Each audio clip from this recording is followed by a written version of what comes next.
All right, to make char cloth, what you need is you need a cotton material. This is a shamog.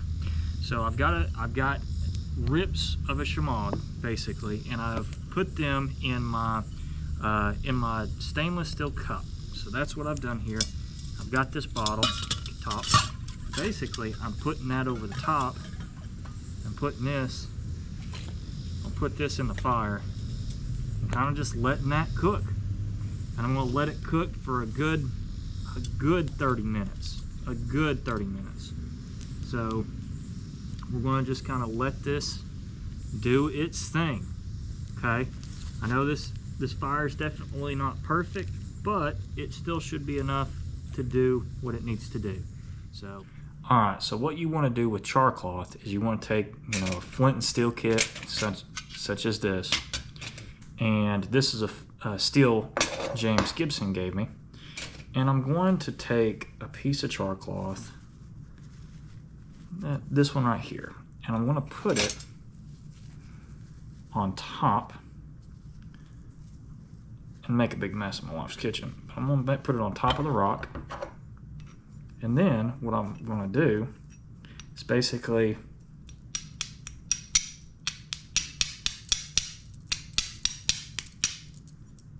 try not to destroy the char cloth, but try to, there we go. Is that right there? See that? That will catch and it'll sit there and smolder and burn, and then you can put this into a tinder bundle and blow it into flame. Watch this. See how that goes?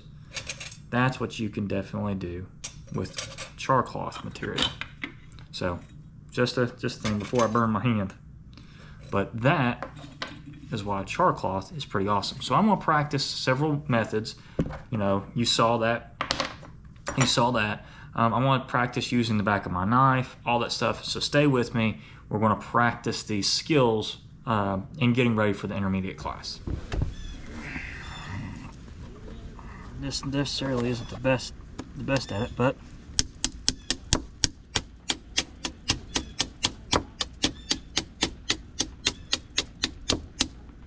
haha. Here we go.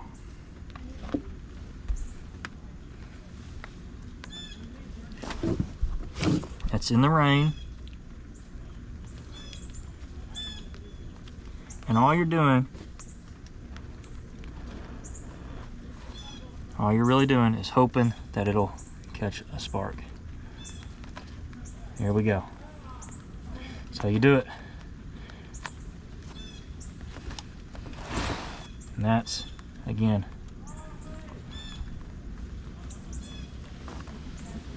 here in the rain.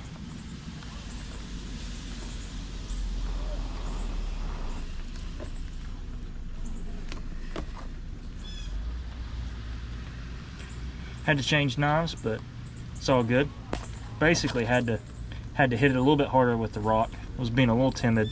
With these harder 1095 steels, you just gotta smack it. You gotta smack it good.